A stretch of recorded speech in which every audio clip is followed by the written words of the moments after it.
आइए जानते हैं बिहार के हर जिले और हर क्षेत्र की फटाफट 50 बड़ी खबरों को सिर्फ 10 मिनट में। साथ ही आज इस वीडियो में हम लोग जानेंगे कि सरकार की तरफ से कौन कौन सी नई घोषणाएं सामने आई हैं और बिहार कैबिनेट की बैठक में 26 अहम निर्णय लिए गए, जिनमें नौकरी और आम लोगों के फायदे से जुड़ी बातें शामिल हैं। पूरी जानकारी आज के इस वीडियो के माध्यम से आपको मिलेगी। सहारा इंडिया में फंसे पैसों की वापसी को लेकर ताजा अपडेट क्या है, यह भी जानेंगे। सब कुछ इसी वीडियो के माध्यम से आपको मिलेगा। तो वीडियो को लाइक करके चैनल को सब्सक्राइब जरूर कर दें और कमेंट में अपना जिला और अपना शहर का नाम बताना न भूलें। बिहार सरकार ने ग्रामीण परिवारों के लिए नई ऊर्जा सब्सिडी योजना शुरू की है। इस योजना के तहत सोलर और बायोगैस यूनिट लगाने पर आर्थिक सहायता दी जाएगी। राज्य के सभी जिलों में राशन कार्ड eKYC की अंतिम तिथि घोषित कर दी गई है। समय पर सत्यापन नहीं कराने पर राशन वितरण रुक सकता है।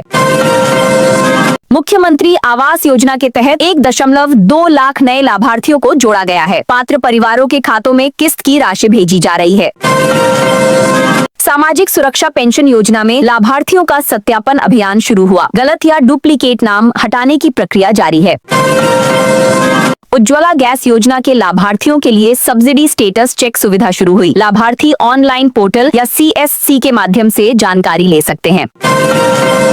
स्वास्थ्य विभाग में 12,000 पदों पर भर्ती प्रक्रिया में तेजी लाई गई है। नर्स, तकनीशियन और सहायक पदों पर बहाली होगी। ITI पास युवाओं के लिए अप्रेंटिसशिप पोर्टल खोला गया है। इससे युवाओं को प्रशिक्षण के साथ मानदेय मिलेगा। जिला स्तर पर रोजगार मेला आयोजित करने का निर्देश जारी हुआ है। स्थानीय युवाओं को निजी और सरकारी अवसर मिलेंगे।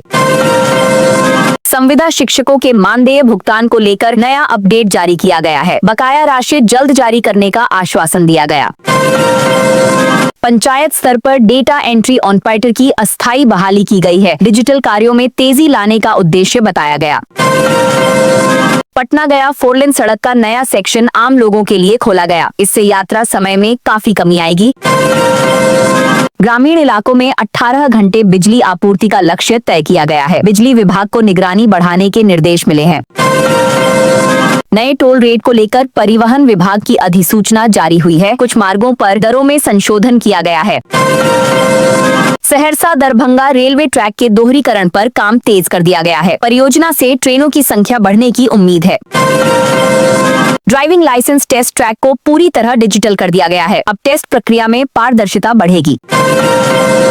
मैट्रिक और इंटर छात्रवृत्ति आवेदन की तिथि बढ़ा दी गई है। छात्रों को राहत देते हुए पोर्टल दोबारा खोला गया। सरकारी स्कूलों में स्मार्ट क्लास विस्तार योजना लागू की जा रही है। डिजिटल बोर्ड और ऑनलाइन सामग्री उपलब्ध कराई जाएगी। छात्र क्रेडिट कार्ड योजना में नए कोर्स जोड़े गए हैं। तकनीकी और प्रोफेशनल पढ़ाई को बढ़ावा मिलेगा।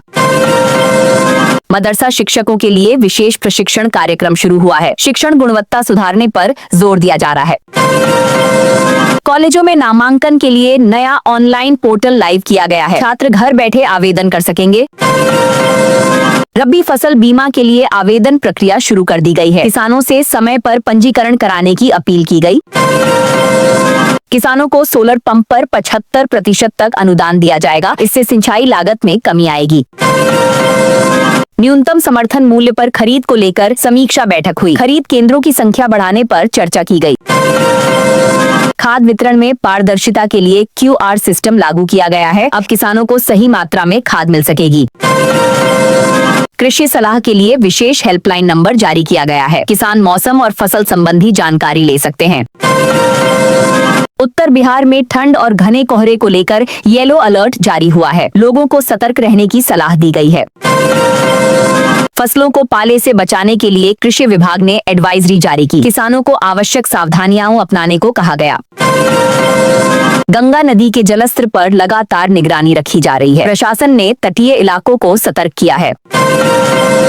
ठंड को देखते हुए स्कूल टाइमिंग में अस्थायी बदलाव संभव है। जिलों को निर्णय लेने की छूट दी गई है। स्वास्थ्य विभाग ने ठंड से बचाव की गाइडलाइन जारी की है। बुजुर्गों और बच्चों को विशेष सावधानी बरतने की सलाह। पेंशन बंद करने के नाम पर फर्जी कॉल का स्कैम सामने आया है। लोगों से किसी को भी जानकारी न देने की अपील की गई। नकली सरकारी वेबसाइट से सावधान रहने की चेतावनी जारी हुई है। केवल आधिकारिक पोर्टल का उपयोग करने को कहा गया। OTP साझा न करने को लेकर साइबर एडवाइजरी जारी की गई है। ठगी के मामलों में बढ़ोतरी को देखते हुए अलर्ट जारी। जीविका समूहों को फर्जी लोन कॉल से सतर्क किया गया है। किसी भी अनजान नंबर से संपर्क न करने की सलाह। जिला प्रशासन ने शिकायत के लिए हेल्पलाइन नंबर जारी किया है। ठगी की सूचना तुरंत देने को कहा गया। जीविका दीदियों को डिजिटल भुगतान का नया प्रशिक्षण दिया जाएगा। ऑनलाइन लेन देन को बढ़ावा देने पर जोर है। स्वयं सहायता समूहों को कार्यशील पूंजी सहायता उपलब्ध कराई जाएगी। इससे छोटे व्यवसायों को मजबूती मिलेगी। ग्रामीण हाट में जीविका उत्पादों को प्राथमिकता देने का फैसला हुआ। दीदियों की आय बढ़ाने का लक्ष्य रखा गया। जीविका दीदियों के लिए बीमा कवर का दायरा बढ़ाया गया है। अब अधिक सुरक्षा लाभ मिल सकेगा। खाद्य प्रसंस्करण यूनिट लगाने के लिए नई सहायता योजना शुरू हुई। महिलाओं को स्वरोजगार से जोड़ा जाएगा। जीविका दीदी कैफे योजना का विस्तार कई जिलों में किया गया है। स्थानीय उत्पादों को बढ़ावा मिलेगा। ब्लॉक स्तर पर जीविका संवाद कार्यक्रम आयोजित किए जाएंगे। समस्याओं और सुझावों पर सीधी बातचीत होगी। उत्कृष्ट प्रदर्शन करने वाली जीविका दीदियों को सम्मानित किया गया। राज्य स्तर पर उन्हें प्रोत्साहन दिया गया। गया जिले में अतिक्रमण हटाओ अभियान तेज कर दिया गया है। प्रशासन ने सख्ती से कार्रवाई शुरू की। मुजफ्फरपुर में स्वास्थ्य शिविर का आयोजन किया गया। लोगों की मुफ्त जांच और दवा वितरण हुआ।